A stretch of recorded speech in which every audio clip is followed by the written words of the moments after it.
Riders will often tell you it's their bike that couldn't handle the bend. The truth is, most crashes that happen in corners happen because the rider couldn't handle the bend. So what can you do to make sure you nail it? And how can your sixth sense help you stay in control?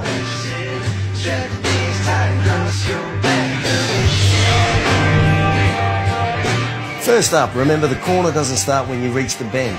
It starts before you arrive. So make sure you've got your approach speed right. You should always aim to get your braking done before you enter the corner, never in it. Shed speed on the approach and wind it back on as you exit.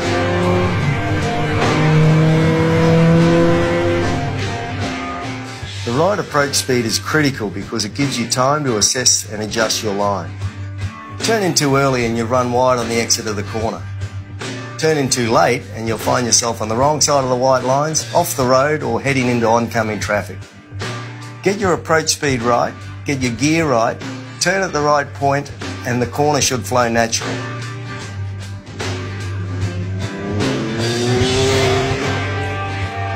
Next, what sort of corner are you heading into?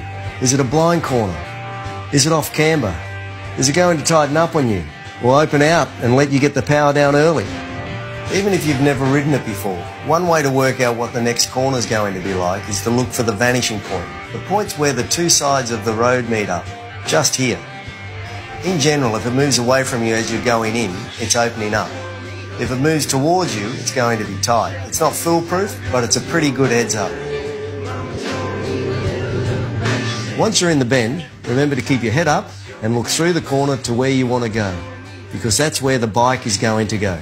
Start looking short or fixating on that gum tree at the side of the road, and the chances are you're going to be shaking the koalas out of it real soon.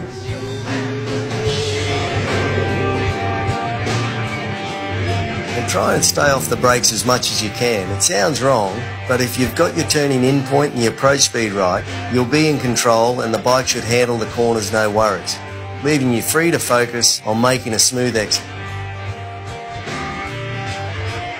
All of these things you can directly affect as the rider, but there are some things you simply have to deal with. The weather, for instance, can really mess up a corner. We all know to be wary of poor visibility and slippery roads when it rains. But bad weather can also increase the risk of debris or standing water remaining in corners long after the event.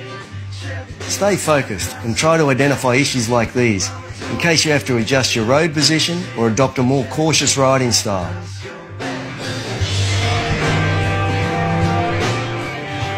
And then there's camber. Generally a corner with positive camber is a good thing. When a corner is higher on the outside and lower on the inside, it means you can lean in less. Gravity works in your favour, forcing you and the bike towards the inside of the curve. This increases the area of your tyres that's gripping the surface and helps to keep you on the road. Negative camber, on the other hand, is a bugger, especially when it's wet or there's debris on the road. Because the corner is lower on the outside, you have to increase your lean angle. Gravity is now working against you, trying to push you to the edge of the road.